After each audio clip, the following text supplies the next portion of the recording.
Olá, minha gente, mais uma aula aqui e vamos falar hoje sobre uma aula muito legal que eu sei que a gente às vezes se perde na rotina do seu dia a dia. E aí a gente vai falar aqui sobre controle de agenda, como que você pode aí separar algumas atividades para que você possa ter um panorama aí mais ou menos geral para você se organizar, tá bom? Então vamos falar agora, eu vou mostrar aqui para vocês no slide. Rotina, controle de agenda, ele deve ser personalizado, adequado de acordo com a vida de cada um. Não tem aqui uma receita de bolo, viu? Porque muitas vezes a gente quer buscar uma receita de bolo que aquele controle de agenda se adequa para aquela vida daquela pessoa. Mas pra gente não se adapta. Então você tem que encontrar aí um meio termo, encontrar o que você se sente mais produtivo. Mas para você encontrar isso, você só precisa fazer, precisa treinar, você precisa colocar em prática um modelo de que para você faça mais sentido. Então, por esse motivo, eu trouxe aqui um que depois de eu ter testado muitos outros modelos, ter inclusive feito como a maioria de vocês fazem e como a maioria das pessoas fazem, ficar procurando modelos de agenda que para um dá certo, que uma pessoa é super produtiva, eu vou lá e vou fazer igual, e que para mim às vezes não me satisfazia. Eu tenho um perfil diferente da pessoa que tinha aqueles resultados e eu precisei fazer as adaptações específicas e personalizadas de acordo com a minha vida hoje. Então, o que eu vou colocar aqui para vocês é um direcionamento para que vocês possam verificar se faz sentido para você e aí a partir desse modelo vocês criarem o próprio modelo de vocês, tá bom? Então, o primeiro ponto que você precisa ter em mente é que você precisa é importante separar atendimentos dos clientes, compromissos internos que você precisa realizar e compromissos externos. Atendimentos, como eu faço aqui geralmente? Eu separo 2 ou às vezes 3 dias na semana, se aquele mês teve maior demanda, em períodos da manhã ou da tarde, para que eu possa só atender. Então, a minha agenda ela fica fechada só para aqueles atendimentos, tá bom? Isso fez com que eu pudesse me organizar melhor para as atividades internas e para os compromissos externos, porque senão chocava muito as agendas, tá bom? Então, você separando um dia específico, por exemplo, terça e quinta é de atendimento ao cliente. A secretária ou você mesmo, todo mundo vai saber que a sua agenda abre terça e quinta-feira, entendeu? Ou, por exemplo, de segunda a sexta, só no período da manhã.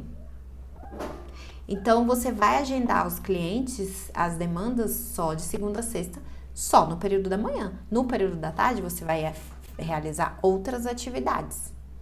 Ok? Então, esse é um direcionamento em relação a controle de agenda que você pode estar aí realizando na sua rotina. E aí vamos para os compromissos internos. Compromissos internos você separa também os dias e períodos. O que seriam esses compromissos internos para você entender melhor? É tudo aquilo que você precisa fazer, tais como peticionar ou revisar peças, pesquisar, criar conteúdo, gravar vídeo, fazer reunião com a equipe, escrever texto para blog ou corrigir, fazer o financeiro ou pelo menos acompanhar. Ou se você tem uma equipe já, você precisa treinar essa equipe. Então, você inclui os treinamentos dentro de compromissos internos, tá bom? E você vai listar tudo o que você precisa fazer para o seu trabalho rodar, mesmo que você delegue. Então, são compromissos internos, porque quando a gente delega, é preciso também treinar e conferir, tá bom, gente? Compromissos externos. Você separa tudo aquilo que não é coisa dos compromissos internos, você vai jogar ali nos compromissos externos. E aí tem uma observação que eu faço aqui. Eu separei lá os atendimentos, porque os atendimentos eu coloquei mais como se fosse atendimento online, tá bom? Eu coloco os atendimentos externos, eu coloco os atendimentos presenciais nos compromissos externos. Por quê? Porque você vai ter que se deslocar para atender presencialmente ou visitar o cliente, às vezes uma empresa, alguma coisa nesse sentido. Então, temos aí como compromissos externos atendimentos presenciais, visitas a clientes, eventos, congressos, reuniões com parceiros, diligências aos tribunais e órgãos, audiências presenciais, tá bom? Algum deles não tem como definir previamente os dias e horários, pois na maioria das vezes essas datas vêm das demandas de maneira externa, impositiva, e não tem como você, por exemplo, separar um dia de audiência, que a audiência já foi marcada, e aí eles vão ter que ser colocados na agenda. E quando chocar com algum compromisso fixo dos internos e dos atendimentos, serão neles que você vai ter que remanejar, entendeu? Então, de agenda aí nesses 3 compromissos, que são os atendimentos, e aí eu coloco atendimentos online, os compromissos internos e os compromissos externos, tá bom? Por que a gente divide assim? Porque, na verdade, você consegue controlar muito bem esses 2 aqui, que é o atendimentos online e os compromissos internos. Essa agenda, ela praticamente é você que vai definir.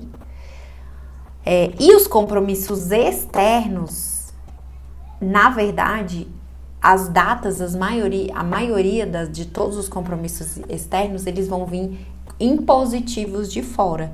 E aí, nesse momento aqui, quando chocar com esses, você tem condição de fazer o remanejamento.